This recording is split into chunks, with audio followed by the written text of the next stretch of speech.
not like ridiculously over the top. I don't know, right? It was the most I surreal. see.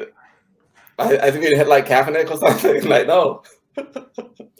I mean, it was a surreal conversation because he's ex-military, and not to alienate any of my military brothers, but people with certain careers typically have certain views of the world.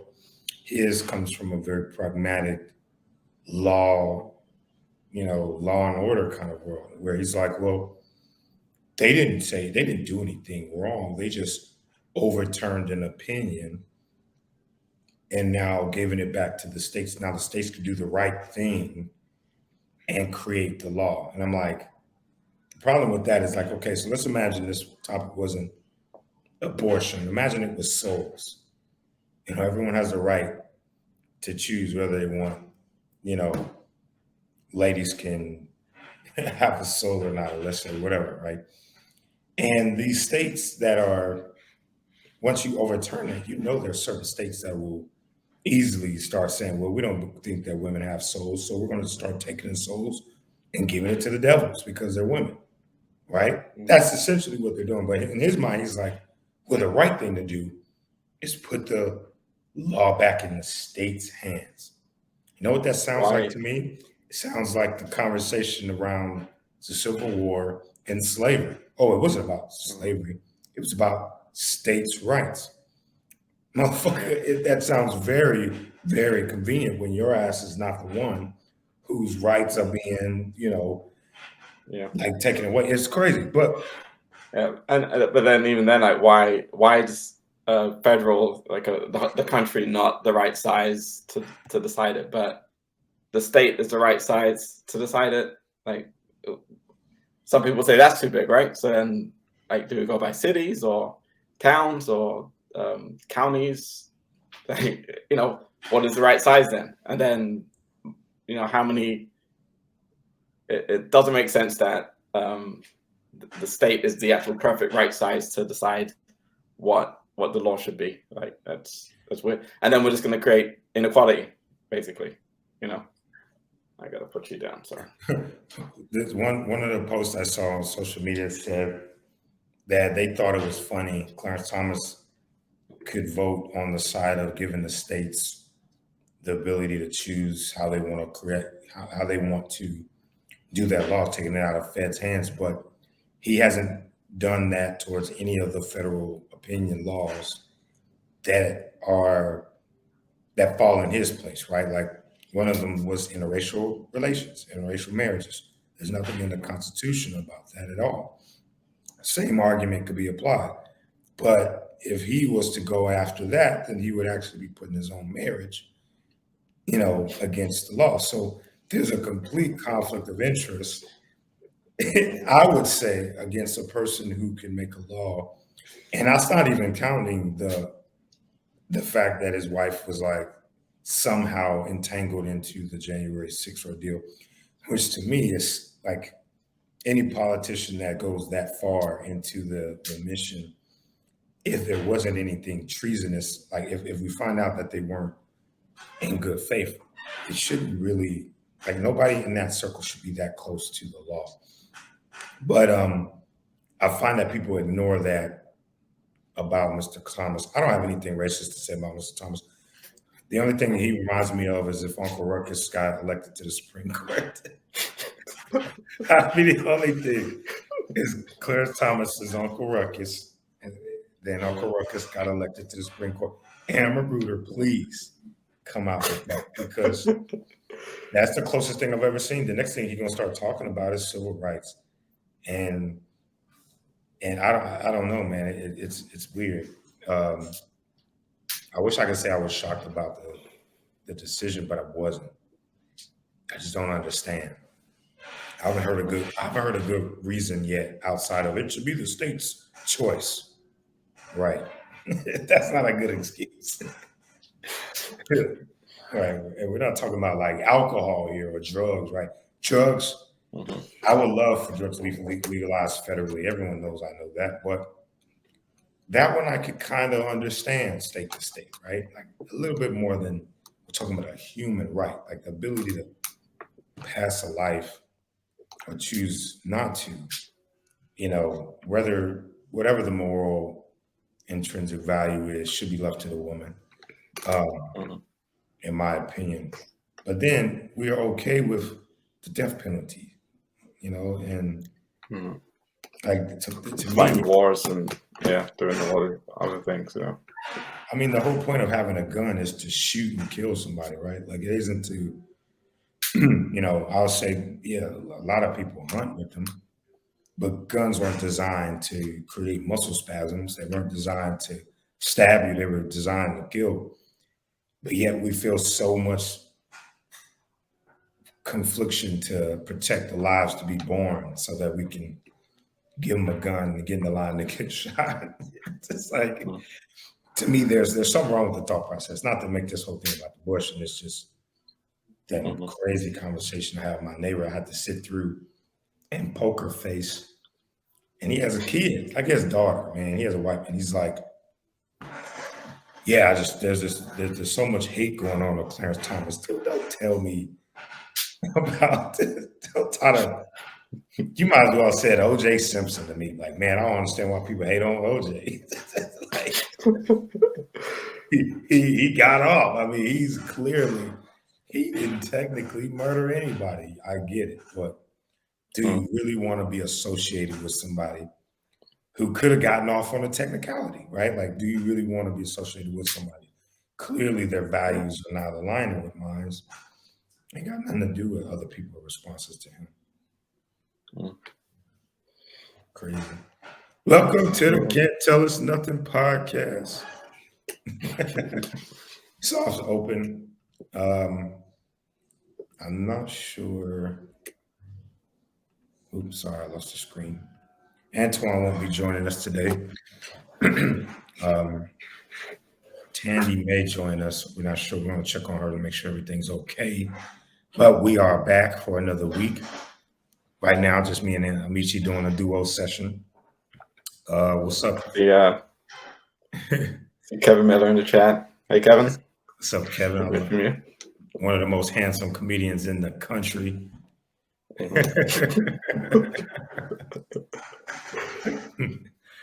Yeah, man. What's been going on with you, Amici? How's your week been? Pretty quiet so far. Not much going on. Like personally, just a sort of quiet week at home. How about you? Same here, man. It's just been really hot. I've been having an unusual battle. This is my first summer with the kids not being in school. So my oldest daughter goes to camp, and she's just adopted this real negative Nancy personality where everything is just the worst. Every day she tells us it's the worst day ever. So she said that probably like for the last 2 months, every day. What are the specific things that are like getting to her? Like anytime she hears no, so she could have had an amazing birthday party. Like we had a birthday party for my 2-year-old a week ago. 3-year-old. We had a bouncy house, we had a piñata, we had cake, we had all this wonderful stuff that children would love to have. And afterwards, when everybody was leaving, she got upset that she couldn't spend more time with some friends. So she was like, it's the worst day ever. And we're like, we're trying to teach her, like, I get it, right? I remember being a kid and wanting to have endless amount of fun, but every day, like we tell her brush her teeth and she don't want to brush her teeth, it's the worst day ever. We tell her eat breakfast and we ran out of cereal, it's the worst day ever. So yeah, to her, everything is the worst day ever. And it's really hard because as parents, you kind of want to like take pain away. Like your kids are maybe like, sad or whatever. You want to make them feel better. But then there's a part where you're like, they got to figure this out because I'm not going to keep doing something for you. And then 5 minutes later, you're like, man, this is still the worst day ever. And I just took time out of my day to help you. So now we just ignore it when she says it. She just says it in the vacuum. And it's hard because you got to keep eating dinner, and we hear her screaming, saying how bad everything is stupid. And you're just like, yeah, man, this salmon is really good. You really put your foot in it, and Yeah. you don't want to feel like a bad parent either, but I think you can. I always ask myself, can you have a good parent and a bad kid, or does a bad kid mean the parent is also bad, right? Can it's like, could there have been a parent that was really good that just had a child that just didn't have the good child skills to be, starting in the lineup as their child, their top children? Yeah. Do you know anybody like that, or did you grow up with any like kids who had like great parents, but they're like terrible people? This is a terrible human being. The child's terrible. So I met some people in my life that had some pretty, I would say, remarkable parents, meaning their parents were very, kind, very respectful, and very good in their job or in their career. And their children have been complete assholes. And I've been like, okay, is it the time that they're not spending with it? Is it just, is it just the child's phase, right? Like, I remember I'm sure I had a phase when I was a child where I was just like, I want to do whatever I want to do. But there was a kid I grew up with. I'm not going to say his name because I'm going back to an anniversary back home, and I'll probably see him. His dad was a judge, and this kid was like one of the most, like, he always got in the shit, and he always got out of it. And we used to get so angry that his father, if you have a judge, it's kind of like, to me, I can see a preacher's child being more in the streets than a judge. It's not like a judge has connections to cops, lawyers, like, you know what I mean? Like, and this kid was just an asshole, man. But he turned it around. When I looked at his LinkedIn recently, he was doing something good, and I was like, oh, maybe it's just a phase. Yeah, nice. Yeah. Okay. Yeah, that's cool. Yeah. We cut to John going back home in a couple of weeks and seeing his friend. Hey, John, how's it going, man? Hey, James. Man, it's been a long time. I haven't seen you in so long, dude. Hey. It has, man. Yeah. Yeah. You look good. You look great. Yeah. I've been doing the intermittent fasting, so I got like 1 more hour and I can eat for the day. I got like a 2-hour time of the day I can eat. It's been really good. I used to have like high blood pressure. I used to have all kinds of stuff, man. It's really doing well for me. You look good too, man. Well, thank you. Yeah. I had a bit of a rough childhood, about to turn myself around. And actually, on that note, I've been listening to your show, and I think you were talking about me when you mentioned somebody who's like not such a terrible person. I put some of the clues together, and I'm pretty sure that those details add up to my life. So yeah. James, I really pull from a lot of different people in my life. I've moved like 3 different states, seen a lot of kids. I was just kind of just saying stuff. I wasn't specifically speaking about you, man. That's wrong. Right. Okay. I just feel like you are, and my dad is a judge. My mom is the governor of the state. And I'm gonna use those connections to really hurt your life. And I'm gonna take revenge. I'm a mama's boy. I'm a daddy's boy, and I'm gonna use those connections to ruin your life. James, I mean, that's not fair. I mean, dude, even if I was talking about you on my show, what damage did it do? I mean, there's not too many people listen to my show, dude. Like maybe 7, 10 people. I do. I mean, so like 6 people now, because I'm not gonna listen to it anymore. But because of what you said about me, I am going to use all of my political and government connections, and just make your life very, very hard. Well, listen, man, we don't have to do that, right? Like I said, I mean, you can go on my show and you can speak your piece, and I would apologize to my viewers if that's what it takes, man. You don't have to ruin my life now, man. I got children now, and I just started to monetize my podcast, man. I really have a strong 6-7 fans that support what I do, man. I really don't want you to well, actually, it's my podcast now. I have my judge dad declare in court that it now belongs to me. So you no longer have a podcast. I do. You stole my podcast? I had it taken away by the government and reissued to somebody who will not be so mean to childhood friends. Me. Man, I was not being mean to you, dude. I was just sharing a story about a parent who had one of those like super square ass jobs, and their kid being an asshole, man. It was a joke, man. I thought you would enjoy it, man. Like anybody would enjoy it. You're fine. You ain't gotta take my shit. Okay. I mean, now you say that sounds like a very sort of personal, emotional, sort of statement. Do you want to come on my show and talk about it? You want me to come on the show that you took from me to talk about it? Yeah. Just an invitation if you'd like to.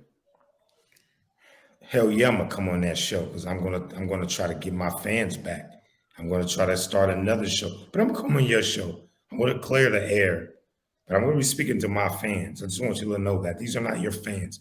You might have my show, but they're my fans.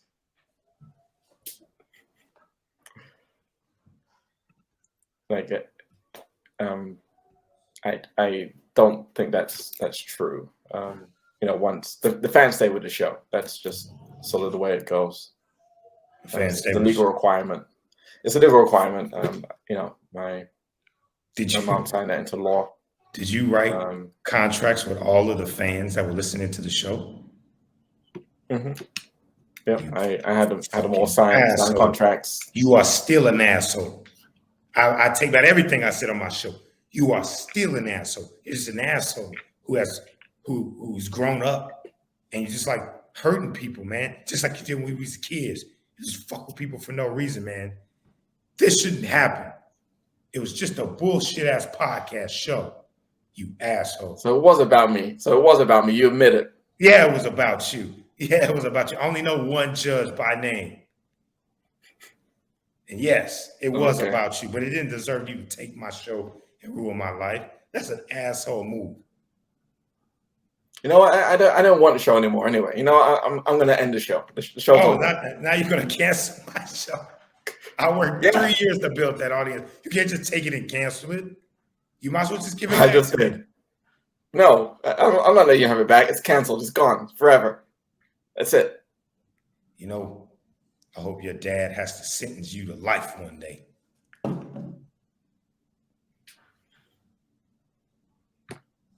Why would he do that? He's my dad. I don't know. That's just the worst thing I can think about right now is you taking something you love and canceling it. That's the closest thing to canceling. Hope your dad cancels you by sentencing you to life one day. That way you can't hurt and be an asshole to anybody. You could be in a prison full of assholes. Wow. I mean, I wouldn't want that. At least not by myself.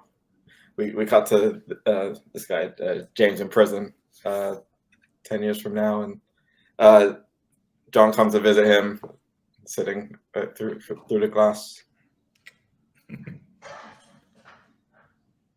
How's it going, hey, James? Hey. Not great. The food isn't so. Food's terrible. Food is terrible in here. Yeah, I heard it's pretty bad. You were right. My dad sentenced me to 40 years in prison.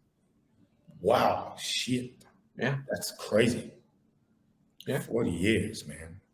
Yeah, So you got 30 years left on this thing. Yeah. Apparently, he was a big fan of your show as well. He was one of the 6 people beside me who watched it and was very upset that I canceled it. So built a case against me, and here I am in prison. Jesus. My own dad. Your own dad, man. I kind of feel sorry for you, man. You got a fucked up family, dude. Like, y'all had such a strong start on life. Had a dad as a governor. I mean, as a judge, mom governor. I just don't understand why you guys had to be assholes. Like, it didn't have to end up here. You could have just came on my show, man. And I can't help but to think that I put you here. So I'm really sorry about this. Are you admitting that you played a role in putting me here?